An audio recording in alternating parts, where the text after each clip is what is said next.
In the earliest days of the pandemic lockdowns, congregational development, with Synod Council's approval, moved quickly to create a new REACH grant that supplied up to $5,000 to congregations for equipment that allowed them to pivot to online ministry. After more than 78 congregations received this support, our department, led by diocesan volunteers and staff, conducted an evaluation of the impact of the almost $350,000 that went out to our parishes. We found that many congregations had adopted an online approach for worship, outreach, governance, stewardship, and community engagement, a practice that continues to this day as our diocese remains committed to continuing its support. Indeed, we're keen to understand and develop this new emerging ministry because it's resulting in substantial growth in our churches, something we have learned is unique, not just here in Canada, but internationally. The evaluation resulted in 8 recommendations, which are guiding our online mission and ministry working group, who are gathering your stories to learn from your trials, successes, and challenges.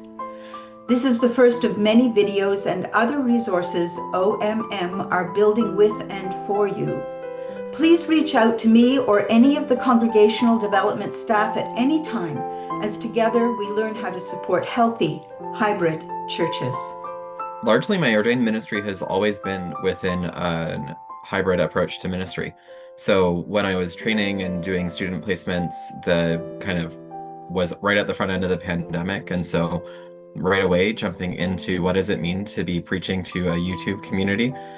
Live streaming of the Facebook for me was something that's important because I know I have members of my community who are not able to be present with us on Sunday mornings in person. A lot of what I've been doing in terms of the kind of parish level things, right, of sharing what we're doing, trying to encourage community, have both online and in-person options, is just trying to match where people's realities are right now.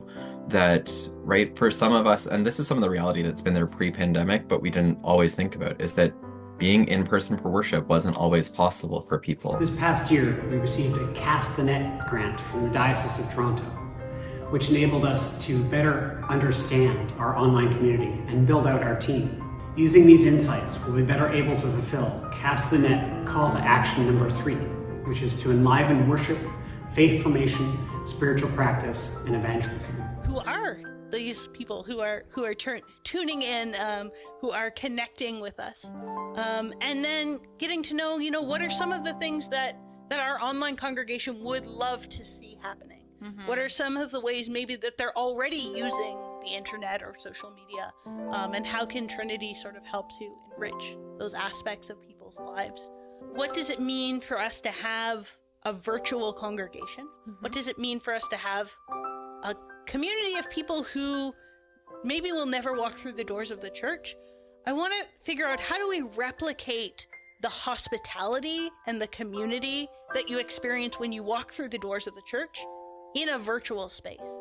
It's really amazing to me the way we've developed into a community that really cares about one another